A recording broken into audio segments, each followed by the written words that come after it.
बात शास्त्रीय संगीत में है वो वेस्टर्न म्यूजिक में नहीं है। तो इसमें शास्त्रीय संगीत में आत्मा से आत्मा का मिलन होता है। अरे वाह, क्या बात है।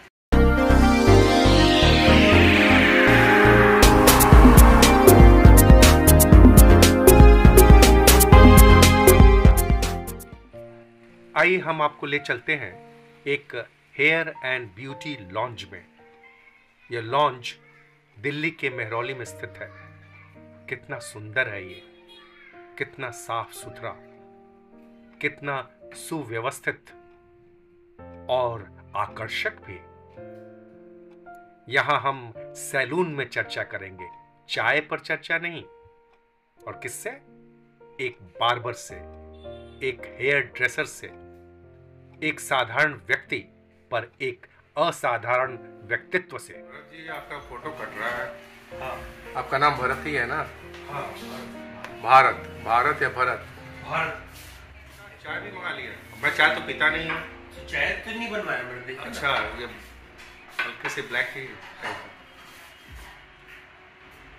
अब तो आ रहा है। ठीक है। हाँ। तो भरत जी, ये जो आपसे हम पहले मिले थे। जी सर। कोरोना का समय था, उस बीच में हम आए थे तो आपसे मिले थे मेहरौली के उस एक और दुकान जो है उसमें, है कि नहीं? जी सर, बिल्कुल आए थे। तो उसमें उसी में आपसे मुलाकात हुई थी और आप बहुत बड़ा अच्छे तरीके से, जैसे लगा हमें कि आप पहले से हम लोग मिले हुए हैं, उस तरह से आप मिले और इतना प्यार से आप बुलाए और सब कुछ हुआ कि मैं बार बार आपको खोजने लगा कि आप जी आप ही से हम बाल को सेट करवाएंगे। और उसी बीच में आप वहाँ से चले गए कहीं। तो मैंने बाल सेट क्या कराता, मैं खुद अपसेट हो गया। बाद में मालूम हुआ कि आप दिल्ली के मेहरौली में ही दूसरी दुकान पे हैं और वहाँ आप उसके एक तरह से उसके देखभाल भी करते हैं और आप हेयर कटिंग का भी काम कर रहे हैं। लेकिन मुझे उस समय कुछ लगा ऐसा कि आप केवल सैलून से ही आपका ये नहीं होता है, आपके व्यक्तित्व में कई आयाम हमें लगे। एक तो आपका विचार, आपका व्यवहार, आपकी कुछ बातें। अच्छा, ये सब संस्कार आपको कहाँ से आया?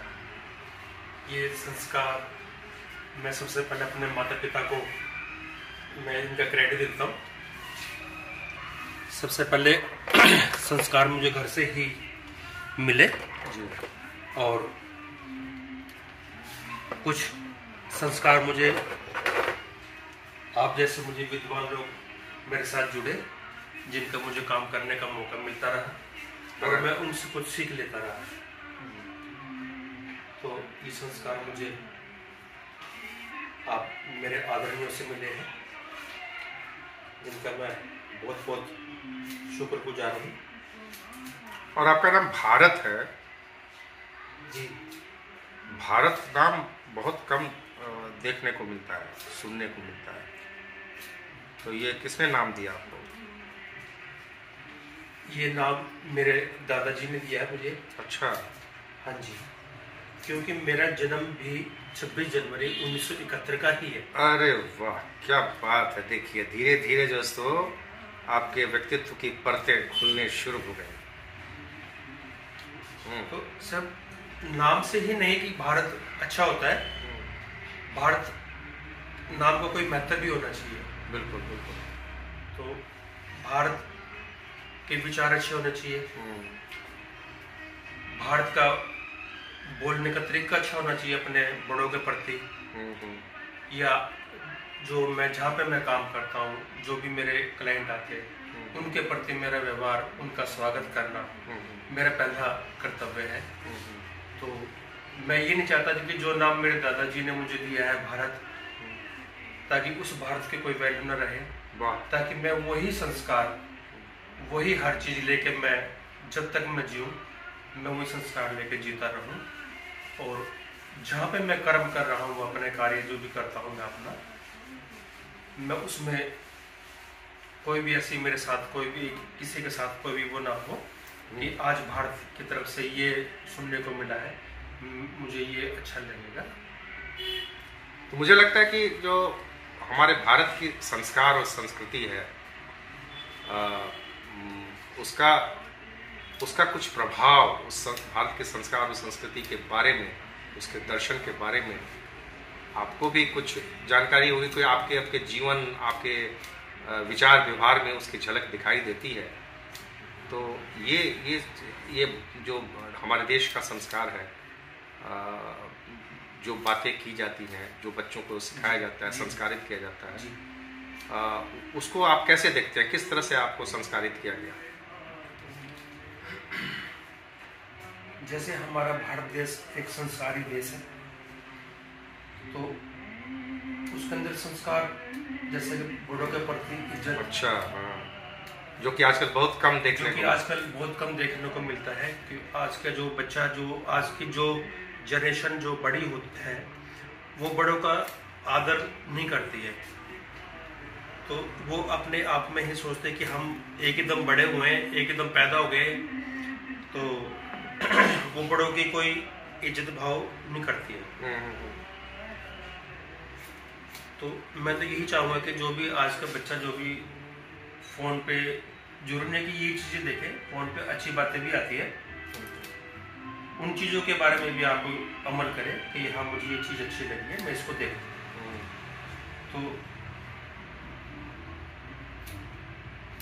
इसीलिए मैं ये चाहता हूँ कि बच्चा, आज का बच्चा मतलब बड़ों का सम्मान करे। और माता पिता का तो विशेष तौर से तो विशेष है, माता पिता का तो पहले ही आदर सम्मान करना चाहिए, जो कि हमें इस दुनिया में लेके आए हैं, उन्होंने हमें पाला पोसा है, पढ़ाया है, त्याग करके आपको बड़ा किया, पढ़ाया लिखाया। जी भाई, मैं तो ये चाहता हूँ कि आज की पीढ़ी बड़ों का सम्मान जरूर करे। तो भारत जी, आप पूजा पाठ भी करते हैं? जी, मैं पूजा पाठ भी करता हूँ। इनको मैंने बोला था सर, ये अरे कल एक्चुअली वो देखिए कल ही आया सर, मैं ये बोल रहे थे कि मेरे लिए क्या लाया।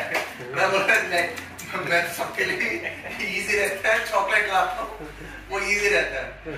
ये और आपको 2 बॉटल, एक फादर इन लॉ को जाता है, एक हमारा स्कूल में एक गैंग है स्पोर्ट्स वाले, उसके पास जाता है। अच्छा, तो कुछ न कुछ ब्रेड वर्ड लेना है मेरे लिए। इस माध्यम से आप सब जगह प्रेम और प्यार फैलाते रहते हैं, है कि नहीं? बहुत अच्छा। ये सत्या जी थे, बहुत अच्छे आर्टिस्ट हैं, और इन्होंने, इनका भी देखिए, इनके व्यवहार से वो भी इतने खुश हैं, प्रसन्न हैं कि इनके लिए कुछ उपहार स्वरूप कुछ लाए, यूके से, यूनाइटेड किंगडम से मैंने उपहार लाए, तो इनको भी उन्होंने दिया। ये यही दिखाता है कि आप एक उपहार कोई मैटर नहीं करता, लेकिन उसके पीछे जो भावना है वो मैटर करती है। और वो कहा जाता है, जो लोग संस्कारित होते हैं, जिससे कोई प्रभावित होता है, उसको वो कुछ ना कुछ अपना प्यार, प्रेम के स्वरूप कुछ उपहार देना चाहते हैं, वो उन्होंने दिया। तो ये है भारत जी का। ये देखिए, आपने, हम लोगों ने देखा, ज्वलंत एग्जाम्पल सामने ही आ गया, ये जो दिया गया है इनको, सत्या जी जो आर्टिस्ट हैं, कलाकार हैं, उनके द्वारा। तो हम लोग, भारत जी, बात कर रहे थे कि और क्या है, विशेषताएं हैं या हॉबीज हैं जो आप शेयर करना चाहें? सर, मेरी हॉबी है गाने सुनना। अच्छा। और भजन भी सुनना। अच्छा। और मैं शास्त्रीय संगीत से भी मैं बहुत प्यार करता हूँ। अरे वाह, कैसे है शास्त्रीय संगीत से, कैसे आपका लगा हुआ?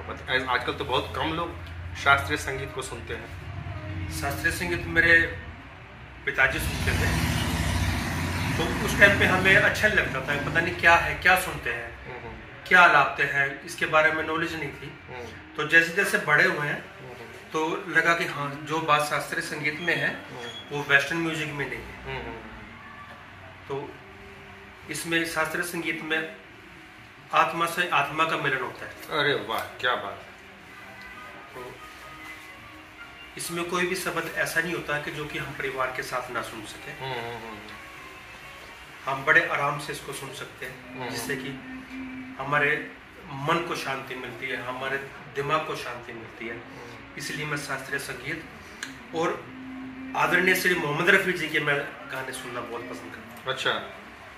मैं उनसे बहुत ज़्यादा प्यार करता हूँ, चाहे आज वो हमारे बीच नहीं है, मगर हमें इतना बहुत कुछ दे के चले गए गानों के माध्यम से कि हम उनके ऊपर अमल करें तो हम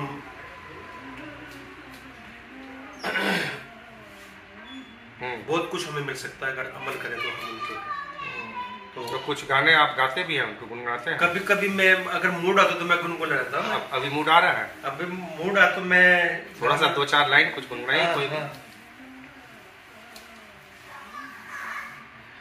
कोई सागर दिल को बहलाता नहीं,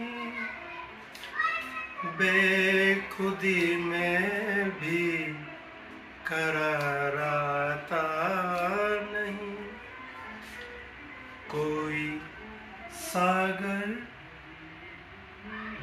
ये इतना ही मैं। और आप भी जो बैकग्राउंड में म्यूजिक चल रहा है वो मोहम्मद रफी का ही चल रहा है? मैं बिल्कुल मोहम्मद। अगर भरी दुनिया में आखिर कुछ समझाने कहाँ जाएं? अगर मैं काम कर पाता हूँ तो मैं मेरे बैकग्राउंड में मोहम्मद रफी ही ऊर्जा मिलती है, ऊर्जा मिलती है, एनर्जी मिलती है उनके गाने सुन के। चाहे किसी को भी कैसा लगे, पर मुझे अच्छा लगना चाहिए। मुझे औरों से कोई वो नहीं है कि मुझे अच्छा लगना चाहिए, क्योंकि मैं रफी साहब के हर गानों से प्यार करता हूँ। कोई भी गाना हो उसी में कुछ सीखने को मिलता है, कुछ मतलब होते हैं उनमें गानों में।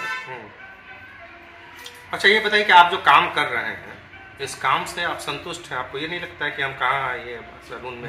नहीं सर, ये जो मैं आज जिस फ्लोर पे मैं आज मैं खड़ा हूँ, ये मेरे पिताजी की दी हुए उपहार है मेरे लिए। अच्छा। जो कि आज मैं अपने बच्चों का पालन पोषण इसी काम से कर रहा हूँ। अरे वाह। मेरी कोई सरकारी नौकरी नहीं है, मेरा और कोई बिजनेस नहीं है। जो उन्होंने मुझे कहा कि भारत आपको ये काम बहुत आपके पर्सनैलिटी पे, आपके विचार पे, आपके बोलों पे, आप जो बड़ों का आदर सम्मान, बच्चों से प्यार करते हो, तो ये काम आपको बहुत अच्छा सूट करेगा। तो मैं सन 92 से मैं इस फ्लोर पे हूँ, जो आज तक मैं उनके आशीर्वाद से मैं खड़ा हूँ आज तक, और मैं अपने बच्चों को इसी काम से मैं पाल रहा हूँ। अपने बच्चों कभी ये नहीं लगता है कि हम कहाँ फंस गए इसमें? बिल्कुल भी नहीं। अच्छा, बिल्कुल नहीं। क्या बात है। बिल्कुल नहीं सर, कोई भी काम छोटा या बड़ा, कोई भी काम छोटा बड़ा नहीं होता, उसकी नीयत के ऊपर से पे डिपेंड करता है। जो भी काम आदमी करता है उसको मनयोग से करे। हाँ, मैं उससे बिल्कुल इज्जत मान सम्मान से मैं उस काम को लेकर चल रहा हूँ। आज मुझे आपके आशीर्वाद से 30 साल हो गए इस काम करते हुए, तो मैं कभी भी काम को छोटा बड़ा नहीं मानता। कुछ लोगों की अपनी सोचे हैं जो कि सोचते कह रहे ये तो बाल काटते हैं, क्या है ये? नहीं, हम इतने अच्छे लोगों से मिलते हैं इस काम के ही जरिए। जैसे मैं आपसे मिला हूँ, आपने मुझे इतना वो दिया, मैं बच्चा हूँ आपका, मैं आपका मान सम्मान, मैं आपको प्रणाम करता हूँ कि आपने मुझे इस काबिल समझा कि कोई भारत भी है, किसी चीज, कोई चीज है भारत भी किसी।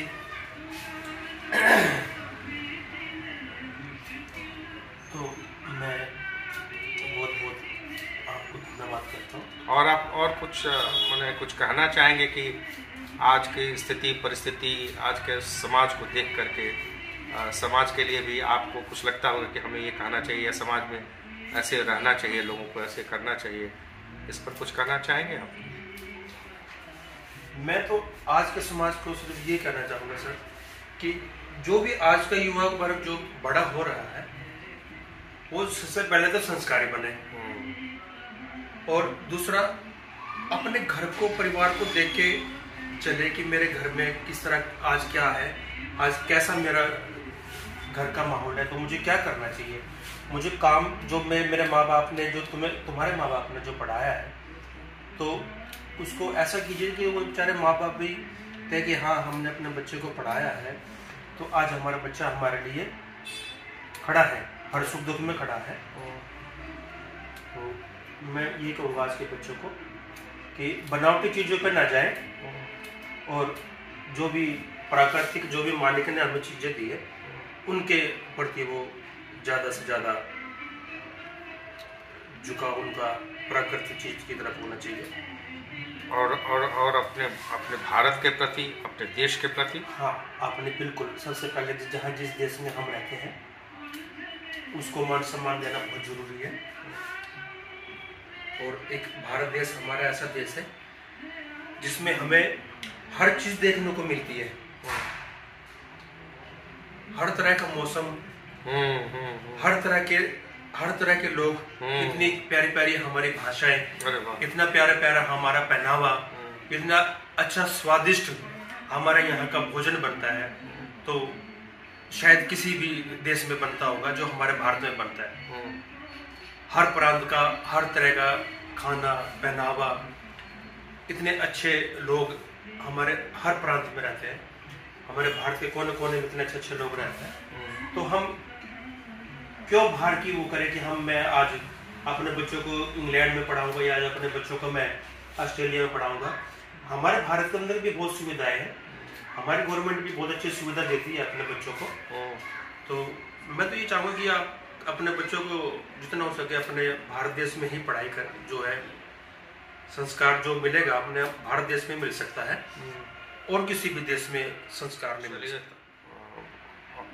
बहुत बातें हम लोगों ने की और हमको लगा कि आप एक ऐसे व्यक्तित्व हैं जो कुछ अलग किस्म के हैं और कई चीज़ें हैं आप में जो हम भी सीख सकते हैं और दूसरे को भी, लोगों को सिखा सकते हैं। पहला ये कि अपने माँ बाप का सम्मान करना चाहिए, उससे बढ़कर दुनिया में कुछ नहीं है।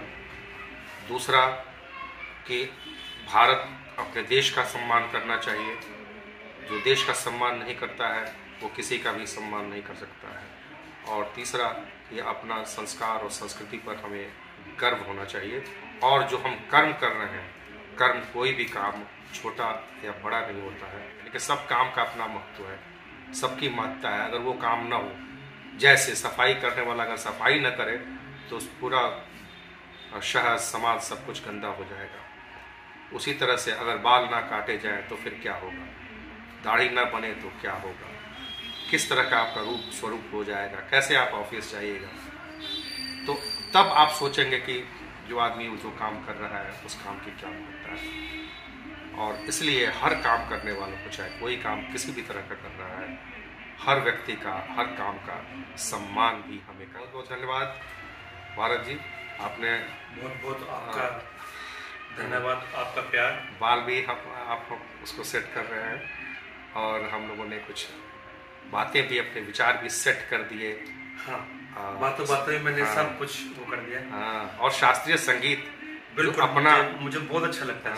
शास्त्रीय संगीत और रफी साहब के गाने तो अभी मेरी बैकग्राउंड में बज रहे हैं ताकि मैं आपको सुनाऊं सभी को।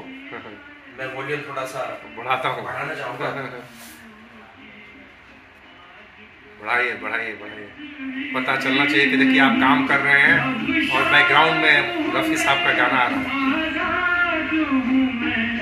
कुछ काम नहीं है से आज पुरानी राहों से कोई मुझे।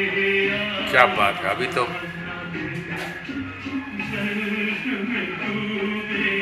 बिना चश्मा के आप दिखाई नहीं देता है। देखिए आज देखिए, अच्छा आपने लगाया हुआ है ये